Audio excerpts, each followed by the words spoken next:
السلام عليكم ورحمة الله متتبعي أجواءنا. كنت نتسنى سميتو التحديث ديال هذا الموقع بالنسبة للنموذج الأوروبي.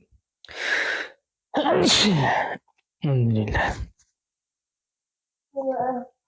اللي يرحمك الله يهديكم الله ويصلح بالكم. المهم كما كتشوفوا الأجواء مساء الاثنين والثلاثاء دخول واحد المنخفض لا بأس به، نتمنى من الله يتحقق، لأن كاين ضغط الجوي في البلاصة هذه ديال المحيط الأطلسي. نتمنى من الله على الله بعدا إلا في الشمال ولا في الغرب طاحت فيها، وإلا وصلت القوة ديالو ولو أنها غادي تكون ضعيفة نوعا ما في خريبكا وهاد الوسط المملكة راه مزيان. وعاد كاين الخميس كذلك. المهم حنا غادي نركزو فقط على توقعات القريبة المدى خلال منتصف هذه الليلة إن شاء الله تعالى. إلا ما نزلتش هاد النشرة دابا راه غدا، حيت نشوف الكونيكسيون بحال ثقيلة شي شوية. تبارك الله حنا معروفين بهاد القضية هادي. عفوا. المهم منتصف هذه الليلة أجواء مستقرة، سحب وربما ضباب كثيف نوعا ما في شمال سيدي سليمان وقنيطرة، كذلك في أسفي وكذلك في منطقة جنوب طنطا. صباحة اليوم الغد إن شاء الله تعالى كذلك نفس الشيء تقريبا. الأجواء غادي تكون مستقرة ما عدا سحب عليا كثيفة نوعا ما في سيدي سليمان، القنيطرة، الرباط وكذلك الجديدة أسفي بن قرير وكذلك طنطان والعيون وبقرع إن شاء الله تعالى. في المساء كذلك الأجواء غادي تبقى مستقرة صافية، ومع اقتراب هذا المنخفض تشوف تبارك الله قداش هذا الخير هذا اللي كاين هنا.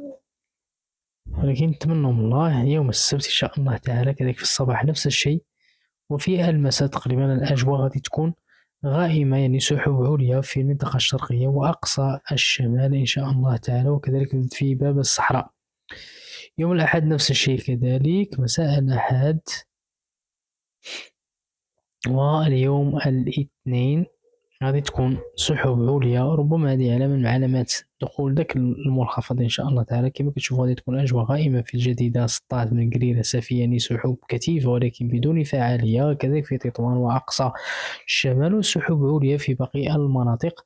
مساء الاثنين ربما في منطقة أقصى الشمال دخول هذه التساقطات مطرية، تطوان عرائش باب برد، ولكن كما كتشوفوا حتى الرياح ما زالت تتجه للأسف نحو الشمال.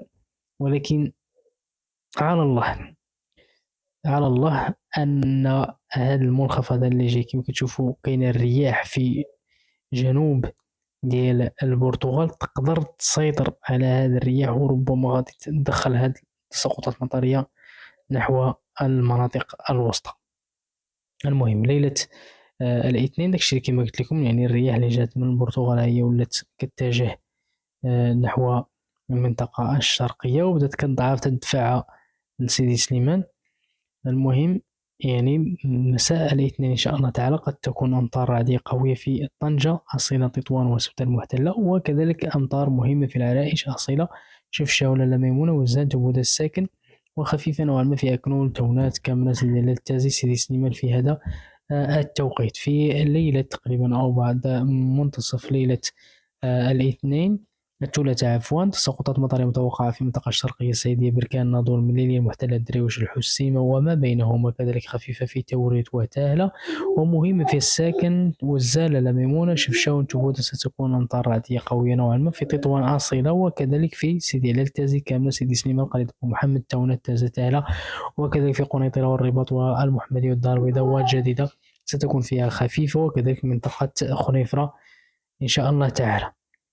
في صبيحة اليوم الثلاثاء كما قلت لكم يعني بسبب الرياح التي أصبحت تتجه نحو الجنوب، لو يعني تقريبا بقات كتمشي نحو الشمال، يعني هنا فين قاسمت هي كتجه نحو الصاورة وأكادير، ما كانش غادي تخلي أنه يدخلوا هاد التساقطات المطرية. على أي صبيحة اليوم الثلاثاء متوقعة في أسفي، سطات، خريبكا، خنيفرة، بني ملال، فاس، تازة، وكذلك منطقة مكناس، خميسات، والماس الروماني، والقراوة، برشيد إن شاء الله تعالى، وكذلك في وجدة، جرادة، عين بن وتوريرت برشيد.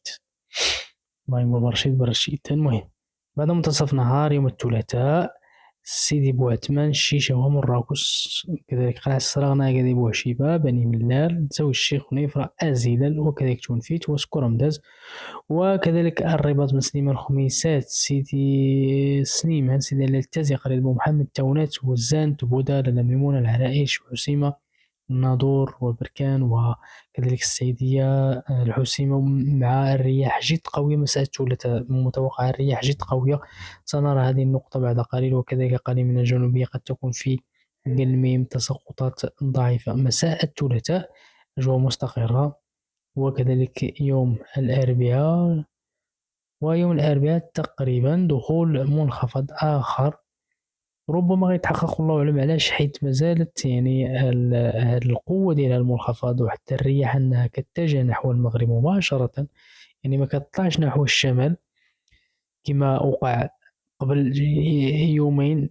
يعني المنخفض أمطار فوق البحر بيننا وبينها حتى شي حاجة، ولكن بسبب الرياح اللي تتمشي تطلع للشمال هي اللي أثرت على تلك السحب وتلك الأمطار وتتجه نحو أوروبا. دابا الحمد لله الرياح تجي نيشان المغرب، وبالتالي سيساهم ذلك في دخول هذه الأمطار إن شاء الله تعالى في أقصى الشمال. نتمنى الله الثبات.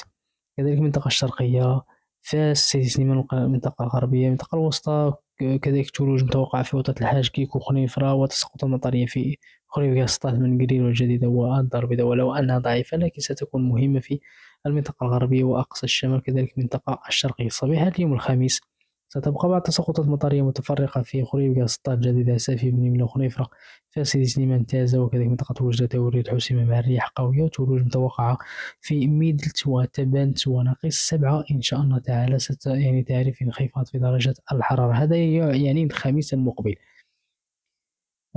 بيناتنا أسبوع، يا ربي تحقق يا ربي. أسبوع راه عرفتي شحال. أنا مثلا مبغيش ندير تفاصيل أكثر في هذا التوقعات اللي هي بعيدة المدى. حنا غادي نشوفو دابا بالنسبة للرياح، خصوصا يوم الثلاثاء كأقرب تقريبا يوم. نشوفو الثلاثاء في الصباح غادي تكون في المساء رياح قوية جدا في منطقة الصويرة والنواحي التامري وغير ذلك، كالميم، طنطا، طرفي العيون، يعني أقل من الجنوبية بأكملها، وكذلك المنطقة الشرقية من تجديد، ميدل، تبانت، بوعرفة، كذلك توريت، وجدان، ناظور، حسيمة، تطوان، ببرد، فاس، غادي تكون تقريبا أكثر من 80 كيلومتر في الساعة. المهم الحيطة والحذر. وكذلك يوم الأربعاء، مساء الأربعاء كذلك قوية في نفس المناطق التي ذكرنا قبل قليل. بالنسبة لي باش ما نطولش، بالنسبة لي أن سميتو الضغط الجوي، نشوف كيفاش غادي يكون هاد يوم الثلاثاء أو المساء الاثنين. كما تشوفوا هاد التأثير ديال داك المنخفض 959 كيوصل التأثير ديالو إلى شمال إفريقيا، بالنسبة يعني المغرب والجزائر. كذلك صبيحة اليوم الثلاثاء، وبعدها تقريبا كما قلت لكم يعني هاد التساقطات المطرية يعني عمر ديالها 6 ساعات إلى 7 ساعات فقط، بسبب الضغط الجوي هو اللي كاين 1033. غادي نعاود نشوفو يوم الخميس في الصباح هذا المنخفض هذا، يعني غادي نشوفو الصبيحة أو بعد منتصف هذا المنخفض هذا 1004 اللي كاين هنا، هو اللي غادي يعطينا التأثير ديالو التساقطات مطرية لشمال إفريقيا وخصوصا المغرب. ولكن كما قلت لكم والله أعلم، يعني كاين الضغط الجوي رهيب في المنطقة، وزيد عليه الخميس يعني أسبوع، فوالله أعلم واش غادي يتحقق أو لا. أنا تنقول صعيب والله أعلم. قدرة الله سبحانه وتعالى قادر يدير كل شيء، يحيد هذا المرتفع هذا اللي صافي هاد اليوم هاد العامين هادي مبقاش كاع يحيد من هاد تيجي في هذا الوقت ما تيحيدش من هنا. ولكن مني كاين هاد الضغط الجوي هنا القوي، شوف واش غادي ينجح نهار الخميس في الصباح او لا انه تدخل التساقطات المطريه لهذا المنخفض هذا اللي حاصل هنا يوم الجمعه وكذلك السبت.